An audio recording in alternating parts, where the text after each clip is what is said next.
इस वीडियो में दो बातें करेंगे। एक तो जिन बच्चों ने फॉर्म नहीं भरा है उनके लिए पोस्ट प्रेफरेंस का लिस्ट आपके सामने है, आप इसे देख लें और फॉर्म को जल्दी से जल्दी फिल कर रहे हैं। दूसरी बात कि जो पॉलिटी के टॉपिक्स हैं, हम आप लोग जानते हैं कि हम लोग लिस्ट ऑफ टॉपिक पे बात कर रहे हैं। हर सब्जेक्ट के धीरे धीरे लिस्ट ऑफ टॉपिक आपको प्रोवाइड किए जा रहे हैं। तो अभी इससे पहले वाले वीडियो में हमने ज्योग्राफी के लिस्ट ऑफ टॉपिक को दिया था, उसके बाद पॉलिटी के लिस्ट ऑफ टॉपिक को, उसी तरीके से साइंस एंड टेक की लिस्ट ऑफ टॉपिक को, उसके बाद इकोनॉमी की लिस्ट ऑफ टॉपिक को।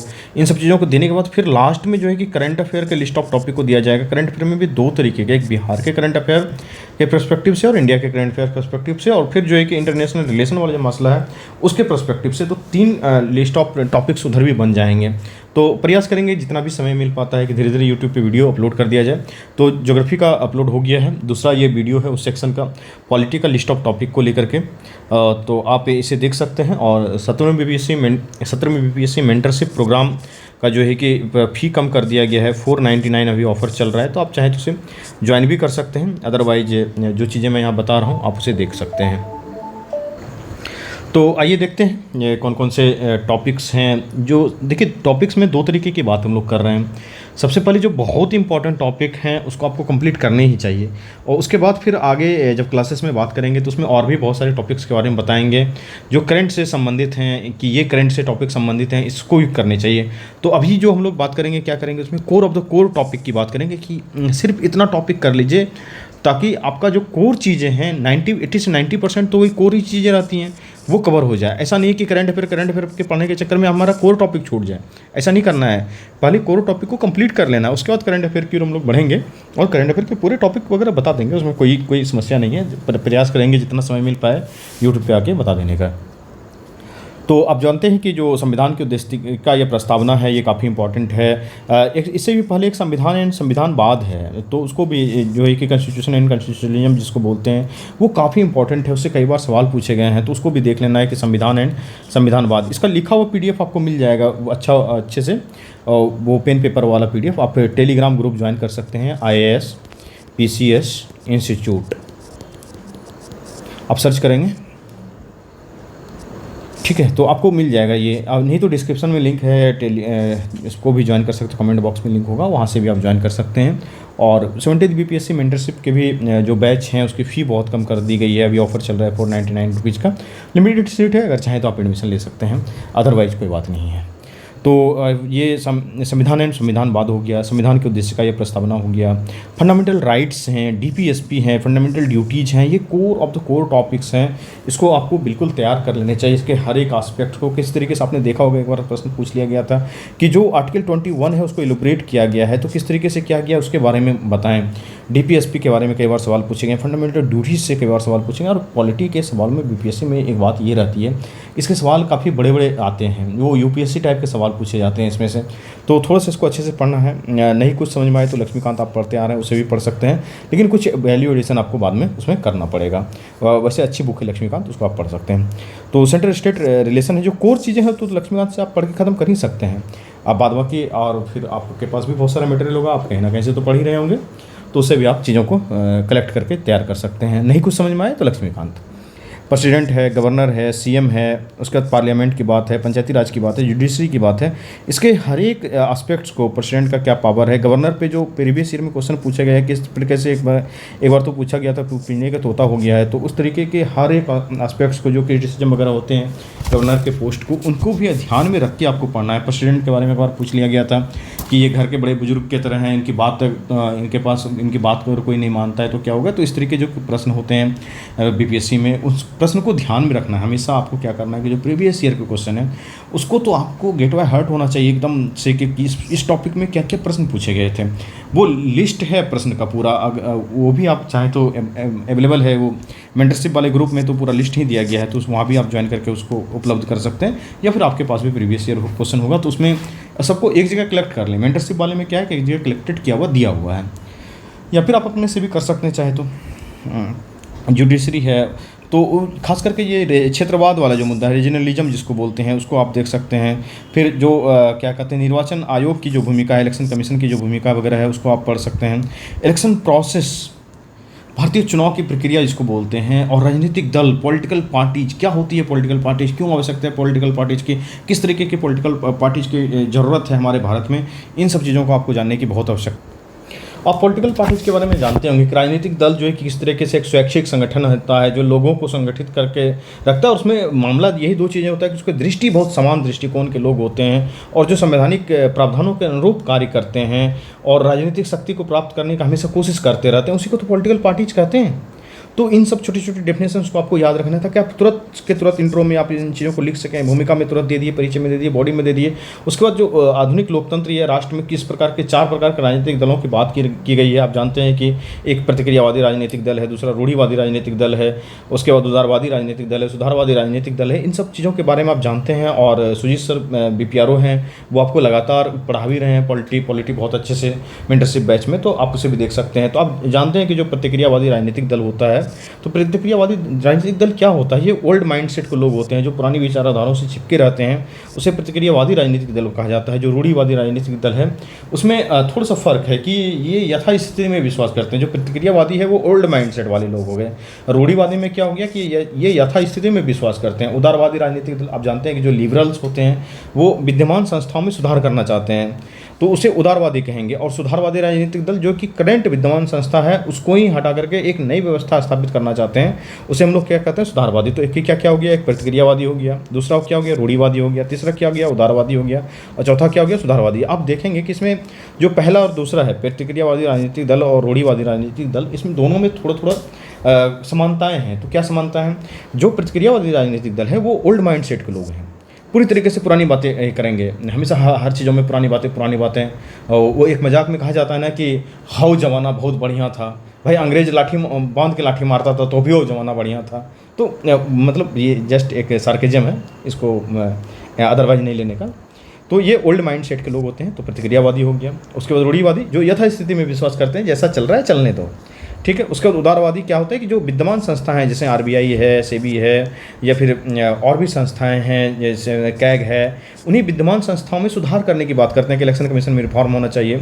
लेकिन जो सुधारवादी राजनीतिक दल हैं वो उदारवादी और सुधारवादी में थोड़ा सा अंतर है। इस चीज़ को समझ लीजिए कि सुधारवादी राजनीतिक व्यवस्था के दल के जो लोग होते हैं वो जो विद्यमान व्यवस्था, जो करंट व्यवस्था है, उसको हटा करके पूरी तरीके से एक नई व्यवस्था लाने का प्रयास करते हैं। जैसे मान लीजिए कि बांग्लादेश में जो चीज़ें हुई कि पुरानी सरकार को ख़त्म करके एक नया सरकार लाने का प्रयास किया गया। तो अगर ये सुधारवादी मानसिकता से, प्रोग्रेसिव माइंडसेट से ये लोग ये चीज़ किए रहते हैं, तो ये सुधारवादी राजनीतिक दल, वैसे कोई दल तो है नहीं, बस मैं एक एग्जांपल दे रहा हूँ सिर्फ समझाने के लिए, ये बहुत एप्रोप्रिएट एग्जांपल इन चीज़ों का नहीं। आप जानते हैं कि उसके बाद राजनीतिक वैज्ञानिक भी दलों को अलग अलग तरीके से बांटे हुए हैं। आप इन सब चीज़ों से तो आप वाकिफ़ ही होंगे कि लेफ्ट के जो दल हैं, उसके बाद जो सेंटर के कुछ दल हैं जो सेंट्रिस्ट प्रवृत्ति के हैं, कुछ राइट विंग के दल हैं। तो ये इसको अगर आप अलग अलग तरीके से इसको बांटना चाहेंगे तो कैसे बांटेंगे? तुरंत आपको फिगर बनाने आना चाहिए कि लेफ्ट वाले लोग में कौन होंगे, तो ये सुधारवादी लोग होंगे। उसके बाद फिर मिडिल में कौन होंगे, तो ये उदारवादी लोग होंगे। उसके बाद फिर राइट में कौन होंगे, तो ये प्रतिक्रियावादी है, रूढ़िवादी होंगे, ये रूढ़िवादी होंगे। तो आप समझते हैं कि ये प्रतिक्रियावादी होंगे। तो इसका एग्जांपल अगर देना हो तो कैसे आप एग्जांपल दे सकते हैं? तुरंत से फिगर से बना करके अगर एग्जांपल आप देना चाहते हैं तो जो CPI है या CPM है, ये सब क्या है? लेफ्ट माइंडसेट के लोग हैं, ये वाम दल वाले लोग हैं। उसके बाद अगर उदारवादी या सेंट्रिस्ट विचारधारा के दल हैं, तो हमारे भारत में आप जानते हैं कि कांग्रेस एक दल है जो क्या है, सेंट्रिस्ट विचारधारा की पार्टी है। इसको कहा जाता है कि सेंटर, थोड़ा सा सेंटर से लेफ्ट लीन पार्टी है, थोड़ा सा जो है कि वामपंथ की ओर झुकाव है, लेकिन ये सेंटर टू लेफ्ट है। उसके बाद जो BJP दल है वो क्या है? सेंटर टू राइट है। ये थोड़ा सा इनकी जो स्थिति क्या है, तो वो राइट विंग पॉलिटिक्स की तरफ है। तो ये जो है कि भाजपा क्या किस चीज़ का एग्जाम्पल हो जाएगा? तो ये जो है कि राइट विंग पॉलिटिक्स की बात करती है। तो ये कौन करता है? Bhajpa, BJP sorry. तो BJP हो गया, ये क्या हो गया? सेंटर टू राइट हो गया BJP। और ये क्या हो गया? कांग्रेस की बात करेंगे तो ये थोड़ा सा सेंटर टू लेफ्ट झुका रहता है, और जो लेफ्ट की पार्टियां हैं वो तो लेफ्ट वाले हैं।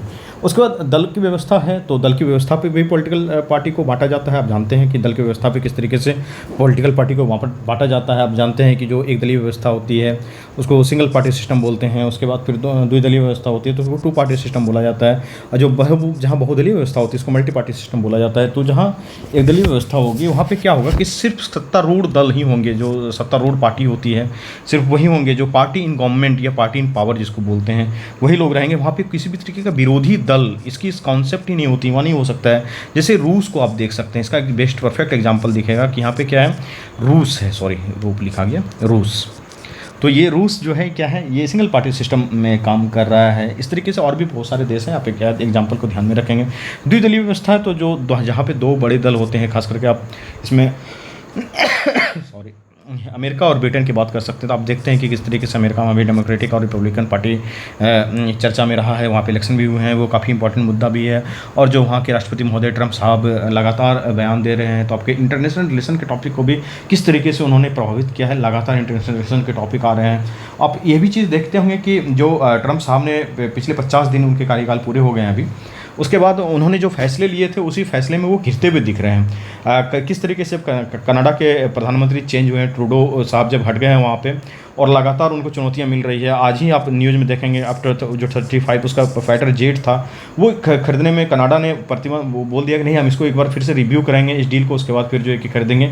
क्योंकि एक की है वो लगातार लगा के वो किसी भी फाइटर जेट में बड़े बड़े जो रक्षा के हथियार होते हैं उसमें लगा के देता है, और अमेरिकी राष्ट्रपति कहीं भी से चाहे तो उसको जो है कि वो उसको सील कर सकता है, एक तरीके से समझिए कि आप उसको हैक कर सकता है या फिर उसको बंद कर सकता है उस फाइटर जेट को। अगर मान लीजिए भारत पाकिस्तान के ऊपर आप 35 से हमला करना चाहता है, जबकि भारत ने जो फाइटर जेट खरीदे हैं अमेरिका से पूरे पैसे देकर खरीदे हैं, लेकिन उसके बाद भी अगर हमला करना चाहता है तो अमेरिकी राष्ट्रपति अगर चाहे कि नहीं आज पाकिस्तान के ऊपर हमला नहीं होना है, तो वहाँ से बटन दबाएंगे और आपका जो है कि आप 35 जो आपने करोड़ों रुपये देकर खरीदे थे वो आपका धरा का धरा रह जाएगा। तो इन चीज़ों को लेकर के खास करके जो ट्रेड वार चल रहा है, तो किस तरीके से आप देख रहे हैं कि यूरोप की शक्तियाँ भारत के ऊपर डिपेंडेंट होते जा रही है, चीन के ऊपर डिपेंडेंसी बढ़ रही है। जो यूरोप के साथ हमारा डील चल रहा था, वो डील किस तरीके से पिछले 10 साल से और 9 साल से बातें चल रही थी। हम लोग भी जब पढ़ते थे उस समय भी देखते थे कि बातें चल ही रही है, करंट अफेयर में मुद्दे आ रहे हैं। अब वो 9 साल के बाद आज देख रहे हैं हाँ वो डील अब फाइनल होने की ओर बढ़ रहा है, बात चल रहा है। यूक्रेन के युद्ध को रोकने के लिए जिस तरीके से उन्होंने यूक्रेन के ऊपर प्रेशर बनाया और उसके बाद फिर रूस के ऊपर प्रेशर बनाया। अब रूस का कहना है कि नहीं, मैं यूक्रेन के साथ शांति समझौता करूंगा तो मेरे ये शर्त होंगे और ये शर्त रूस को यूक्रेन को मानना पड़ेगा। तो अब जो अमेरिका जहां जेलेंस्की को एक तरीके से थोड़ा सा जो है कि जलील करके वहां से व्हाइट हाउस से बाहर किया गया था, अब उनका सपोर्ट बंद किया जा रहा है। फिर एक बार जो है कि अपनी ही नीति से ट्रंप साहब को वापस होना पड़ रहा है, राष्ट्रपति महोदय को कि उनके अपनी नीति से वापस करना पड़ रहा है। जैसे मैक्सिको के बॉर्डर पर उन्होंने टैरिफ वगैरह लगाया था।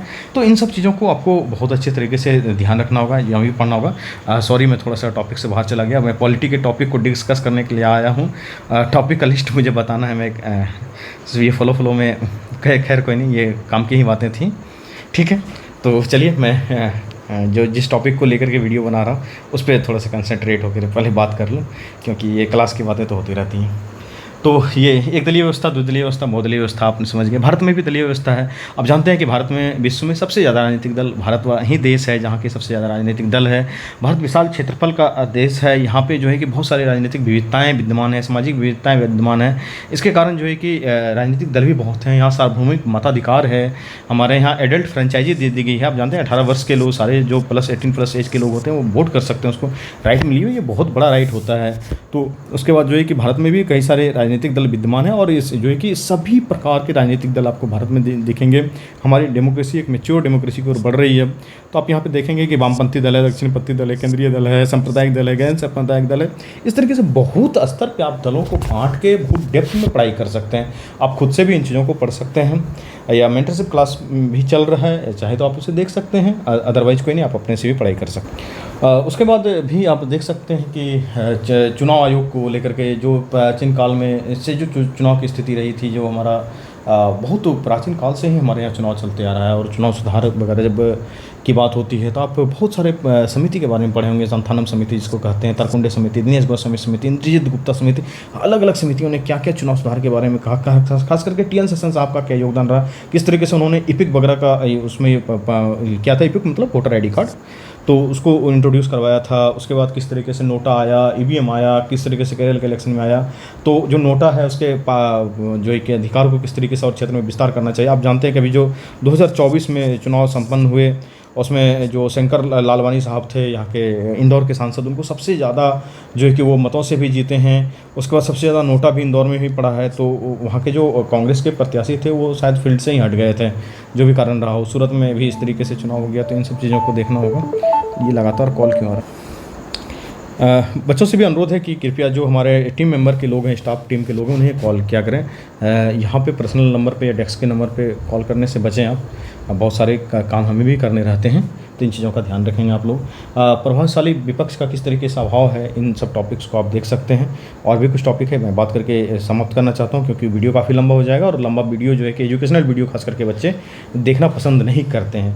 और जब आप ये वीडियो देखना पसंद नहीं करते हैं, व्यूज़ कम जाते हैं, तो हम लोगों को भी लगता है कि नहीं, चूँकि बच्चे देखते ही नहीं हैं तो वीडियो बनाने का बहुत कोई मतलब है नहीं। तो इन चीज़ों को लेकर के थोड़ा सा छोटा ही वीडियो रखा जाएगा ताकि आपका भी समय नहीं जाए और आप देख सकें। तो हम लोग बात कर रहे थे, तो आप इसको देख सकते हैं। और भी राजनीतिक दल है, क्षेत्रीय दलों की क्या भूमिका है, निर्वाचन की क्या भूमिका है, चुनाव का कानून क्या है, चुनाव का सुधार से संबंधित क्या बातें हैं, मतदाता का व्यवहार किस तरीके से, दल बदल कानून किस तरीके से काम कर रहा है, गठबंधन की सरकार किस तरीके से काम कर रही है, दबाव समूह किस तरीके से काम कर रहा है, चुनाव में जाति की भूमिका क्या है, जो जातिगत जनगणना हुए हैं उसका आगामी चुनाव जो 2025 में बिहार में चुनाव होने वाला है उसके ऊपर क्या प्रभाव पड़ेगा। ये सब काफ़ी हॉट टॉपिक है। ये लिस्ट मैं प्रोवाइड करवा दूंगा। जो पॉलिटिकल डायनेमिक्स एक चैप्टर है, जो राजनीतिक गतिशीलता हम लोग पढ़ते हैं, उसको पढ़ना बहुत इंपॉर्टेंट है। आप उसे अपने से भी पढ़ सकते हैं। तो इन चीज़ों को आप अच्छे से देख लीजिए। बिहार में उभरते हुए नए राजनीतिक दल हैं, जो इनका प्रशांत किशोर साहब की जो पार्टी है जन स्वराज, उनका भी एक ट्रेंड दिखता हुआ नज़र आ रहा है। भीम आर्मी की पार्टी भी बिहार में काफ़ी एक्टिव नज़र आ रही है। तो इन सब चीज़ों को लेकर जो छोटे छोटे दल हैं, गठबंधन की सरकार, खास करके बिहार में तो गठबंधन और लठबंधन ये तो चलता ही रहता है। तो जो गठबंधन की सरकार है उसके बीच में लठबंधन भी होते रहता है। तो इन सब चीज़ों को आप देख सकते हैं। तो गठबंधन की सरकार काफ़ी इंपॉर्टेंट है। बिहार में चुनाव से संबंधित अन्य जो मुद्दे हैं उन चीज़ों को लेकर के हर दलों के बारे में आपको समझने का प्रयास करना होगा। और बिहार में अब नए जो युवा चेहरे चुनाव में आ रहे हैं, राजनीतिक दल में प्रवेश कर रहे हैं, उनके बारे में भी तो आपको बहुत अच्छे तरीके से, खास करके जाति की भूमिका इस आधुनिक युग में क्या हो, जब आप इंटरनेट की एरा में जी रहे हैं, AI और आर्टिफिशियल इंटेलिजेंस की एरा में जी रहे हैं, डीप लर्निंग वगैरह आया हुआ है। तो इस युग में भी जाति की जो भूमिका महत्ता है, किस तरीके से वो अभी भी समाज को जकड़े हुए है, उससे बाहर उठने के लिए पॉलिटिकल पार्टी को किस तरीके का प्रयास करना चाहिए, किस तरीके से चुनाव में वैसे मुद्दे बनाए जाने चाहिए जिससे कि रोजगार परक मुद्दे हों। इन सब बातों को लेकर के आपको बहुत गहराई से अध्ययन करने की आवश्यकता है। और भी बहुत सारे टॉपिक्स हैं, मैं धीरे धीरे टॉपिक को अपडेट कर दूंगा। मुझे पता है कि वीडियो काफ़ी लंबा हो चुका है, तो धीरे धीरे जब भी समय मिलेगा मैं और भी वीडियो बना करके इस तरीके से यूट्यूब पे आपके सामने प्रस्तुत करता रहूँगा। बहुत बहुत धन्यवाद।